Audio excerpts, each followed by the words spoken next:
亲手杀死了自己的父母，却完美诠释了谋杀的最高境界。他故意让警方知晓了所有真相，但偏偏又找不到任何可以指证他的证据，甚至连伦敦第一神探也陷入无解的困境，最终不得不彻底断了将他绳之于法的念头。事实上，案发现场的情况极其简单，爱丽丝的父母均是一枪毙命，然而宠物狗却被连开数枪打爆了脑袋。除了这一点略显诡异之外，现场并没有伪装成自杀或劫杀的痕迹，因此路德探长断定熟人作案的可能性极大。殊不知爱丽丝根本不屑于伪装，她真正的目的竟是将所有的怀疑都引向自己，而路德也没有让她失望。接下来请留意探长问话时的一个小动作，你可能也会不由自主地跟着一起做。因为打哈欠不仅具有传染性，而且还是一种心理暗示，心理学上称之为马纳姆效应。然而刚刚经历了父母的死亡，身心俱疲的爱丽丝竟然没有任何反应，这表明她自始至终都在极力控制自己的情绪。即便明知爱丽丝在撒谎，但路德面临的挑战才刚刚开始，因为他面对的是一个高智商的天才。爱丽丝13岁便被牛津大学特招入学，5年后就获得天体物理学博士学位。而天才和疯子之间往往只有一线之隔。随着问话的深入，爱丽丝竟然逐渐卸下了伪装，因为路德的智慧和敏锐触动了她内心深处的征服欲。对于一个既渴望引起他人注意，又希望自己的完美犯罪能赢得赞叹的人来说，能让神探为自己的杰作而动容，无疑是一种无与伦比的满足。于是他毫不掩饰地承认了对父母的憎恨，尽管父母的严厉促成了他今日的成就，但也给他留下了一个悲惨的童年。至于自己是否是凶手的问题，爱丽丝则以冷静的语气做出恰到好处的回应。If you think I did this, then you need to demonstrate how and why. No, I won't be able to do that. 虽然路德已经意识到这个女人的可怕之处，但由于缺乏实质性证据，加之爱丽丝又有充足的不在场证明，他只能无奈地看着对方离开。当然他并不会就此罢休，既然已经锁定了凶手，那么找到凶器便成了当务之急。然而让路德百思不得其解的是，案发后第一时间报警的爱丽丝究竟是如何在毫无痕迹的情况下让凶器消失的？就在他为此感到困惑之际，案件却意外迎来了关键性的突破。通过对死者身上子弹的分析，确认了凶手使用的是一把格洛克26式手枪，其最大特点就是枪身和部分零件采用轻便的塑胶材料。Plastic mouth. Plastic mouth. Why am I thinking that? Cool. 这一刻，路德终于揭开了宠物狗被多次枪击的背后秘密。爱丽丝对自己的父母分别开了1枪，但却对宠物狗的头部连开了4枪，其目的就是要打出一个足够大的洞，以便将拆解后的手枪塞入狗狗的身体内。由于塑胶会在火中慢慢融化，而爱丽丝正是巧妙地利用警方火化狗狗的过程，成功销毁了凶器。虽然路德的推理得到上司的认可，但目前狗狗的骨灰中仅剩下几个零件，而且这些骨灰已在爱丽丝的手中。即便自己找到了枪支的零件，但如何证明对方曾经使用过这把手枪，仍然是一个棘手的问题。然而正当路德为此苦恼之时，爱丽丝竟然已经悄然开始了针对他的行动。他在网上深挖路德的个人资料，并很快就找到了对方的软肋。于是第2天，他就从背后挟持了路德的妻子，威胁他劝说丈夫不要继续追查自己的案子，否则必将付出惨痛的代价。实际上，爱丽丝不过是在寻求刺激的同时，再顺便看看这个黑人探长会有什么反应。岂料他的这一举动触碰到了路德的底线，而且他从来都不是一个循规蹈矩的警察。于是他偷偷潜入爱丽丝的家中，然后打开了狗狗的骨灰盒。不出所料，里面仍有未被融化的金属零件。本以为他会带着东西悄悄离开，没想到在爱丽丝毫无察觉的情况下，路德竟然直接开口叫住了他。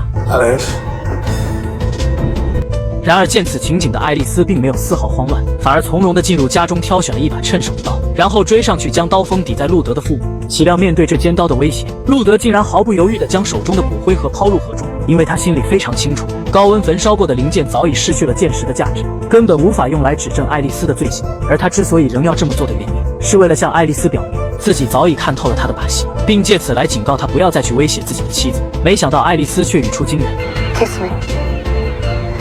Kill me. 面对这个疯狂的女人，为了妻子的安全，路德不得不扔掉偷偷藏起来的枪支零件，以此来示意自己的妥协。可让他万万没有想到的是，正是这个让他头疼不已的女人，竟会在未来成为他最坚实的后盾。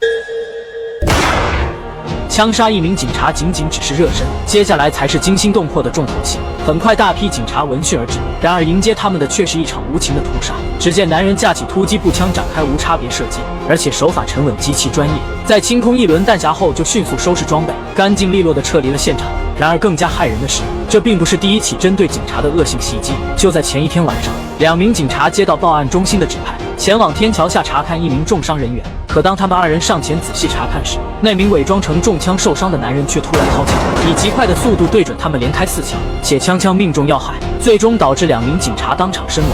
不仅如此，这个可怕的男人在杀完人后，竟然从容地拿出事先准备好的对讲机，换走其中一名警察的通讯设备。至此，警方将在毫无察觉的情况下，彻底暴露有关行动的所有细节。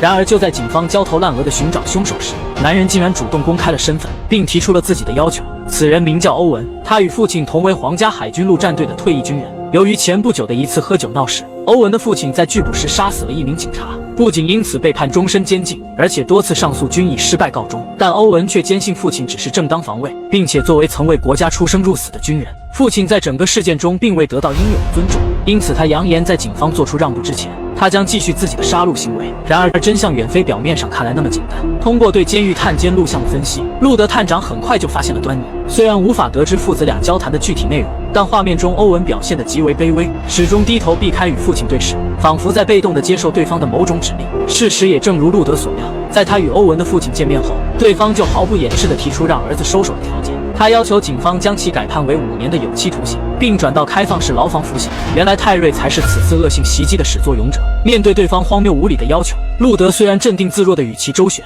实则却让同事对泰瑞的牢房展开了全面搜查。一番地毯式的翻找过后，他们终于发现了一张藏匿的电话卡，并且卡中仅存有一个号码。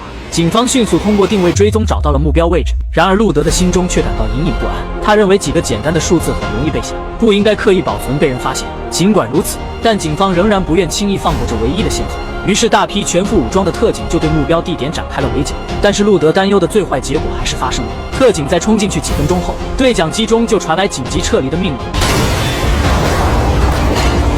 显然，这又是父子俩精心设计的陷阱。鉴于事态发展的严重性，这起案子的后续将由反恐部门接手。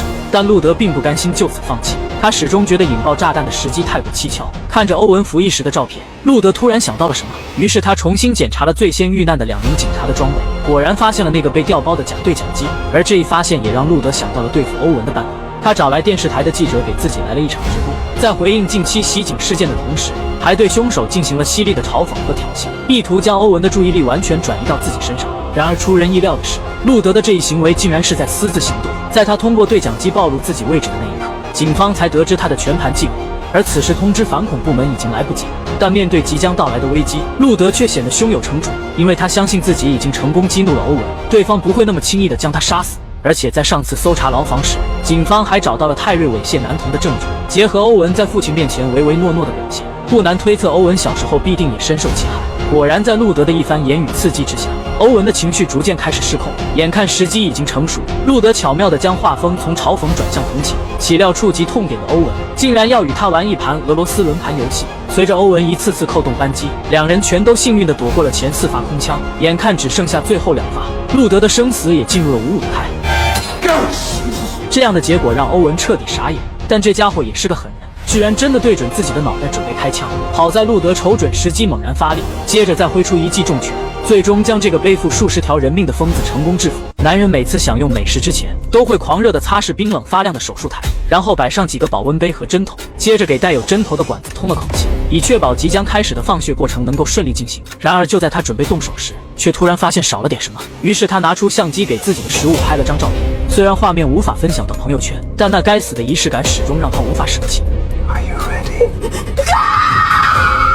女人的新鲜血液仿佛拥有某种魔力，每次品尝都会让她体验到难以言喻的快感。尽管这一幕已经令人不寒而栗，但更加触目惊心的却是女人家里的情景。只见墙壁上密密麻麻的用鲜血写满了撒旦宣言，而这些鲜血竟然来自10年前失踪的一名女子。当年的案发现场与现在的如出一辙，同样用鲜血写下了神秘字符，甚至2名受害者家中都有一个刚满月的女儿，但凶手却始终没有伤害过他们。实际上他正是利用了婴儿，悄无声息地将被害者从家中带走。他先是冒充警察顺利进入女人的家中，在发现男主人不在家后，便以婴儿的性命相威胁，迫使受害者乖乖屈服。其实早在10年前，警方便锁定了一名叫吉斯的嫌疑人，因为有人见过他手中持有失踪者的照片。可惜这并不足以作为定罪的证据。如今这个家伙竟然通过改编当年的案件，摇身一变成了小有名气的作家。而在没有确凿证据的情况下，他的公众身份无疑会给警方带来舆论的压力。然而路德探长有的是办法对付这种变态。他假扮成粉丝来到杰斯的书店索要签名。根据案发现场的字迹鉴定，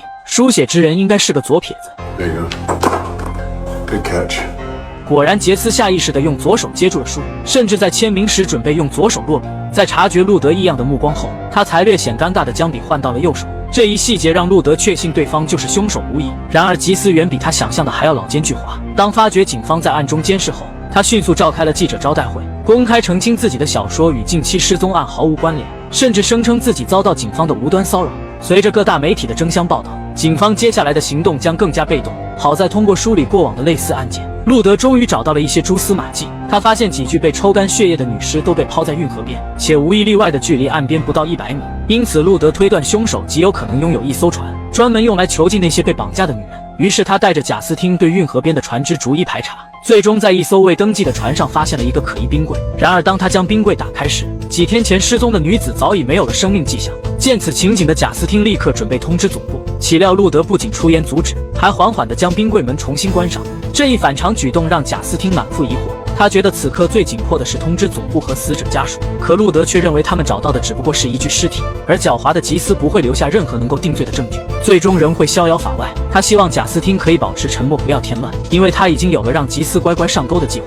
第二天，路德就戴上墨镜和帽子，伪装成地痞流氓的模样，在与吉斯擦肩而过的瞬间，突然挥拳将对方打得鼻血直流，趁机取得血液后便迅速离开了现场。接着他找来一名同事，再次来到船舱，将吉斯的血液涂抹在现场，随后让同事拨通吉斯的电话，以帮忙销毁证据为由索要20万的报酬。不出路德所料，吉斯表面上假意答应，暗地里却悄悄带着工具赶往船舱，打算自行销毁证据。他拿着紫外光灯一遍一遍地仔细搜寻，终于发现了残留的血迹。怎料刚刚清理完毕，耳边却突然传来路德的声音。吉斯顿时意识到自己中了圈套，但他依旧认为这是路德的栽赃陷害，并不足以将自己定罪，竟然拿起工具包准备离开。然而当得知涂抹在现场的不过是牛血时，吉斯彻底傻了眼。现在自己手握工具出现在案发现场，被逮个正着，已经无从辩解。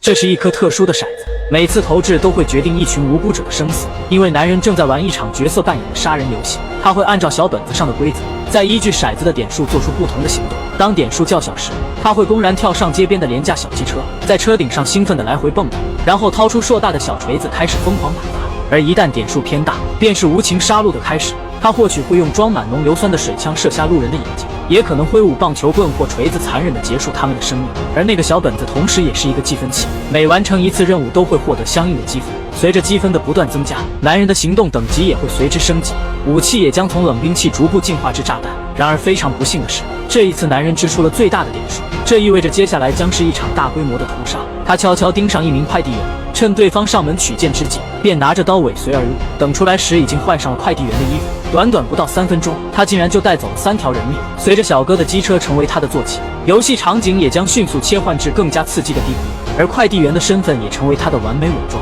让他轻而易举地进入了办公区。随后他左手持枪，右手拿锤，见到人二话不说就开始攻击，并且还不忘来上几发浓硫酸。现场顿时陷入一片混乱。没过多久，整个办公区就变成了屠宰场。等警察赶到时，现场已有4人死亡，10几人重伤，而凶手早已消失得无影无踪。路德探长沿着男人逃走的路线搜寻，很快发现卷帘门已被人撬开，初步判断凶手已经逃离了现场。然而就在他不经意回头的一瞬间，意外发现一旁车内的挂饰仍在微微晃动，显然刚刚有人进入过车里。一番仔细的检查过后，竟然在后备箱发现了一具男性尸体，而且身上的衣服已经被人扒去。路德立刻意识到凶手并未逃走，而是伪装成员工混在人群之中。为了避免造成更多的伤亡，他们必须在不惊动凶手的情况下将其抓获。幸运的是，路德很快就发现一个可疑人物，因为他不仅穿着不合身的制服，脚下的运动鞋也显得格格不入。于是路德示意手下前后包抄，准备将对方制服。然而凶手的反应却出人意料，他不仅没有做出任何反抗，反而高举双手任由警察逮捕。可让所有人都没想到的是，这名男人的被捕仅仅只是开始，真正令人心惊胆战的游戏还远未结束。与此同时，在人潮涌动的地铁站，另一名男子正在投掷着同样的20面石，同样的装备，同样的开局，而他竟然和被捕男人的长相一模一样。